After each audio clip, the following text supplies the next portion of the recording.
네, 안녕하십니까. 명리데이 적광입니다. 오늘은 묘월의 경금일주를 한번 사주 분석을 한번 해볼게요.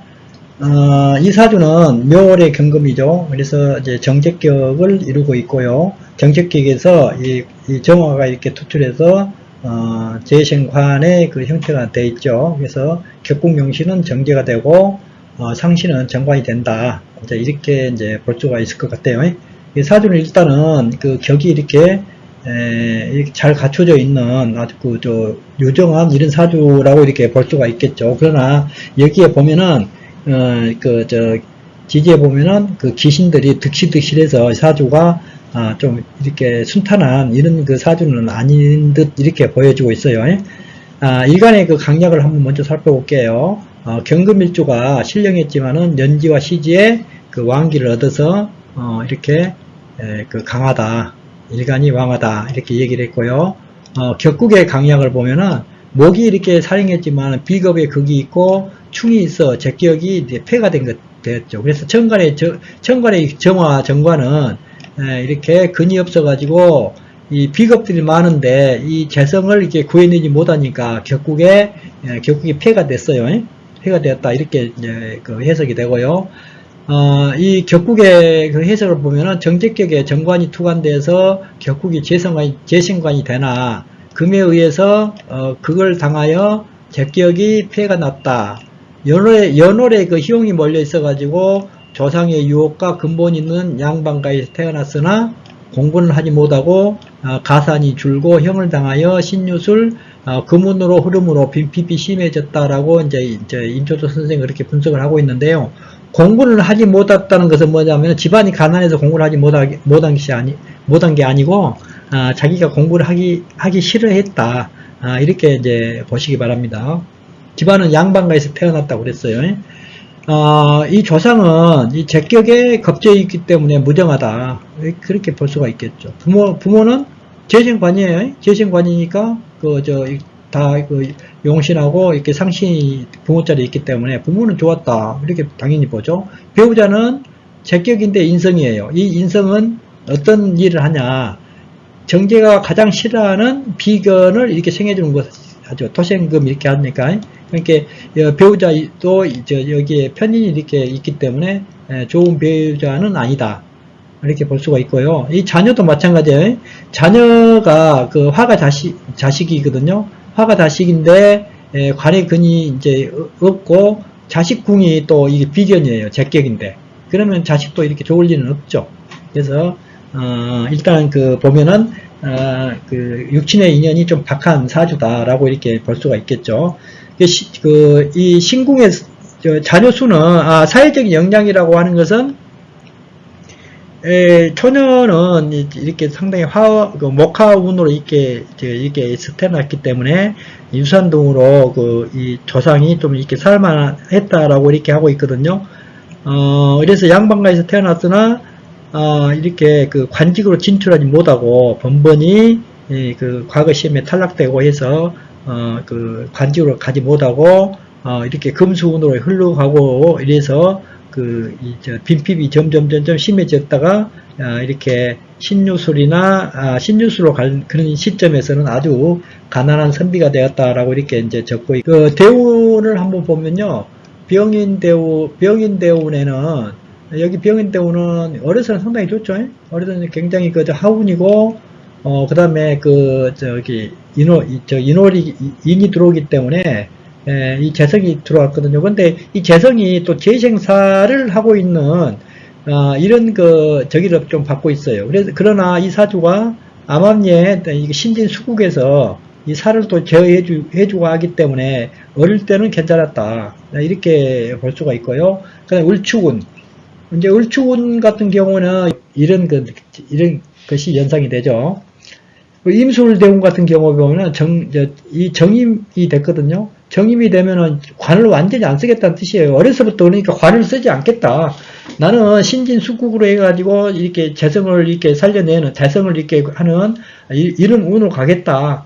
그러니까 갈등 구조가 될 수밖에 없죠. 요즘에도 이렇게 되면은 그 취업이 안 돼가지고 이렇게 그 부모님의 이렇게 걱정을 많이 끼쳐드리는 그런 사주들이 많이 있어요. 이렇게 구조가 이런 구조가 돼 있으면. 근데 이것을 갖다가 상관생제 재신관에서 이 잘 될 거다, 잘 된다라고 이렇게 취업을 할 수 있을 거다 이렇게 보시면은 조금 이렇게 그것은 잘못된 것이다라고 이렇게 말씀을 드릴 수가 있어요. 이런 사주도 취직이 안 됩니다. 지금도 이렇게 되면은 취직이 안 돼요. 왜 취직이 안 되겠어요? 자기가 노력을 안 하니까 취직이 안 되는 거예요.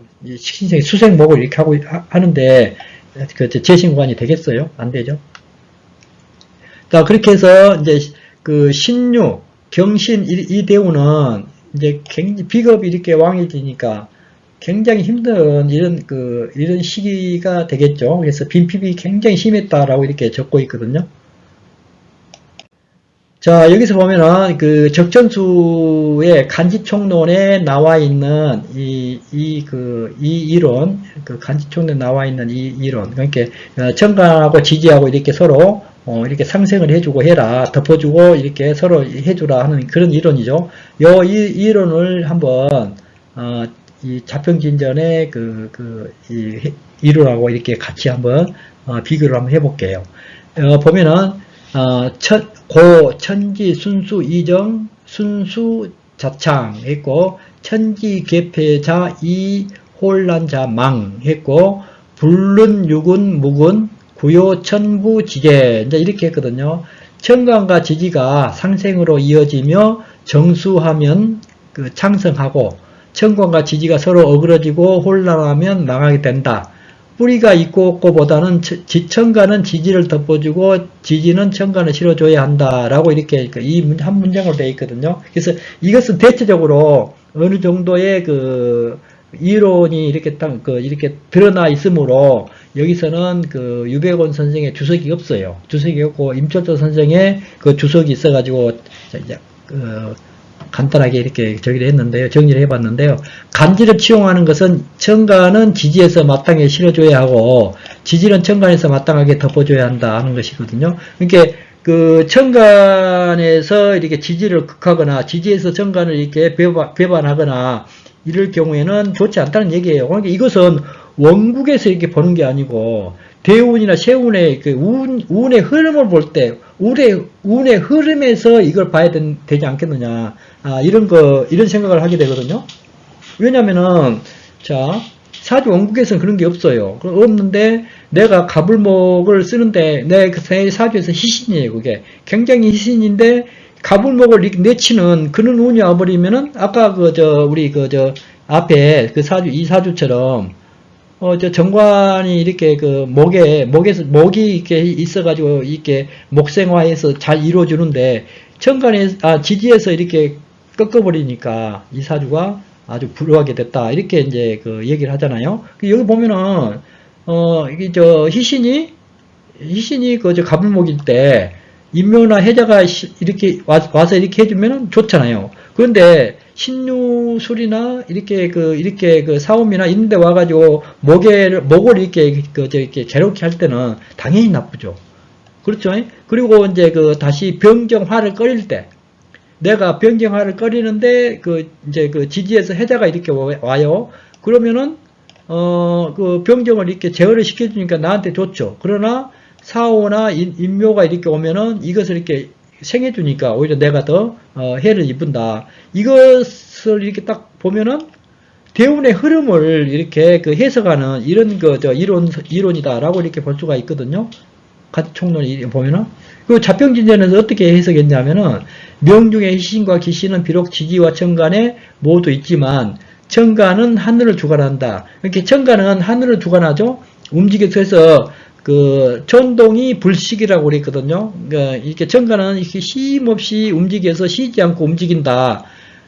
이제 이래서 이렇고 가면 지지는 땅을 이렇게 주관함으로 조용히 쓰임을 기다린다 그랬거든요. 이 말은 뭔 말이냐면 지정이 유상 그랬거든요. 천동이 불시, 지정이 유상. 지지라고 하는 것은 조용히 이렇게 머무르면서 이렇게 고요하게 그 수입을 이제 기다린다는 뜻이에요. 그래서 천간에서 이렇게 수입을 내려줄 때, 그때 이제 지지가 움직여준다 하는 이런 그 이론이라고 볼 수 있거든요. 이것도 이제 대운을 이렇게 볼 때, 이 이론을 많이 인용을 한다는 뜻도 있거든요. 또 천간은 한 가지만 주장하지만 지지는 간직한 것이 많은 쓰임에 따라 하복이 된다. 이제 그랬거든요. 지지 중에 희신과 기신은 진실로 천간과 다름이 있다. 운에서 청하게 투출함을 만나면은 이렇게 쓰일 때를 기다리던 것이 바로 그 쓰임을 만나서 좋아하고 싫어한 반응이 나타난다. 그랬거든요. 근데 예를 들어서 이제 간목일주가 장생에 해당되거든요. 그러니까 이 간목이 있으면 이 해를 장생 지주로 쓴다. 그리고 임수가 있으면은 녹으로 쓴다. 이렇게 이제 얘기를 하고 있다는 뜻이거든요. 그래서 앞에서 얘기했다시피 지지는 복잡하기 때문에 이렇게 길흉이 보기가 복잡하다 이렇게 얘기하고 있잖아요. 그래서 임수가 오면은 해궁이 임수로서 이렇게 움직이고 있기 때문에 예를 들어 사해충이 이렇게 있다. 사가 이렇게 왔다. 사가 이렇게 오면은 천간으로 이렇게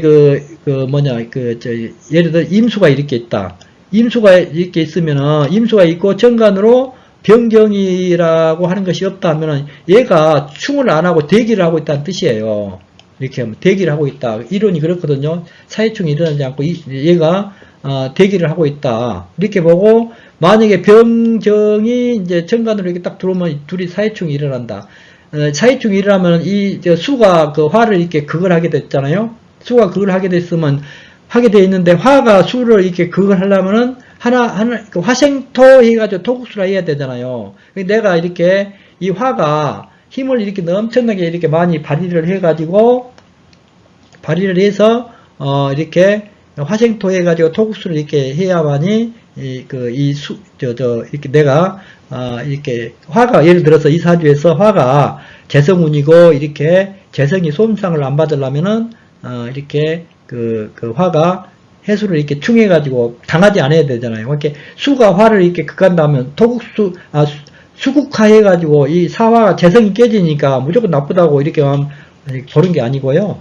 화가 수를 극할 수가 있잖아요. 통해가지고 화생토 해가지고 얘가 토국수를 이렇게 하고 있으니까 토국수를 해가지고 이렇게 해수를 이렇게 퇴치를 시키면은 내가 재성을 이렇게 보호하고 있잖아요. 이게 이제 형태가 딱 되잖아요. 그래서 이 간지총론에 나와 있는 이런 것들은 굉장히 어려운 용어로만 되어 있기 때문에 이해하기가 쉬운데요.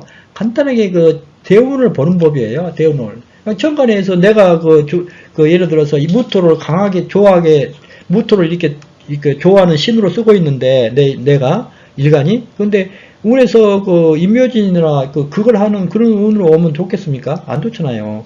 반드시 사오미로 와가지고 토를 이렇게 새겨주는 이런 운으로 오면 또 좋고. 그러니까 이게 이제 간지총론에 나와 있는 요 이론들은 운을 보는 데에 필요한 이론이다라고 이렇게 결론을 내리면서 본 강의를 이렇게 마치도록 이렇게 하겠습니다. 자, 안녕히 계세요.